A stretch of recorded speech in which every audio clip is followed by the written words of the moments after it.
Hey folks, trying to disconnect the sound actor on a 2016 Golf R. And what the sound actor is that it enhances the inside sound noise.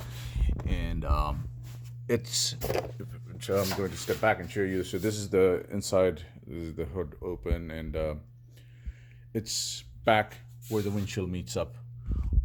And it's underneath this thing here, and I don't know if you can see it back in here. It is that thing down in there that needs to come off. Now, I'm going to disconnect it, but before I do it, I'll go through a few things that I found out makes life easier. So you see how this has been lifted up in here? In order to be able to get to that, you have to take out the windshield wiper, because the windshield wiper gets stuck in there. Now, as far as removing the windshield wiper, that is a pain in the rear, because once you take that nut off, you have to pull it off using what you'd call a bearing puller. So I got one of these things, and I pried it off. But when your windshield is on the normal situation, you're not going to be able to get to that, because this plastic piece here stops that claw from getting to it. So what you then have to do is put your windshield into the service position.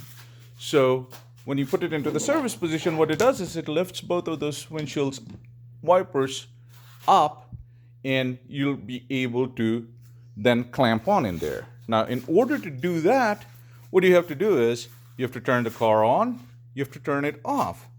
Completely shut it off. As soon as you shut it off, you press down on your windshield wiper stalk and keep holding it there, and it will raise both the wipers up in order to put it into the service position, which makes life easier if you're going to change wiper blades also. But regardless, once you do that, then you will be able to get to this thing and clamp it with the bearing puller, and you're going to be able to pop it up. And once you pop that up, this comes off. I mean, the actual disconnection of the, sorry, I'm dropping stuff here. The actual disconnection of the thing, that's not the problem. The problem is just this is so tight, and I'm a small guy. I can't get my hand through there to get in there unless you lift this thing up. So I'm going to try to go in there. Now this here is the horn, and that there is the sound actor. So I'm going to try to get to the sound actor from here and see if I can pull it out without popping the horn. Yes, I was able to. So you have to press down on this and pull this whole thing out. And once you pull it out, that's your sound actor disconnected. Now I am going to take a zip strip and tie it up so something in here so that this thing doesn't clatter around, because I'm just trying to reduce the noise, not increase it. So I'm going to take a zip strip, tie it up, and once that's done, the reverse is pretty simple, and I didn't show you the rest of it. This whole thing comes with hold on 1 second, sorry about that. So there's this rubber gasket that runs along the top of this.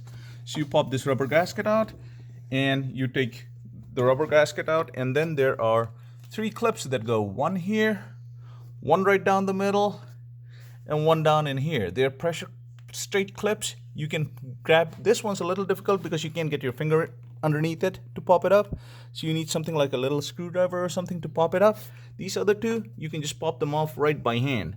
And once you pop these off, this whole thing comes off, and there it was disconnected. So I'm going to zip strip this thing back, connect everything together, and we'll see how it works.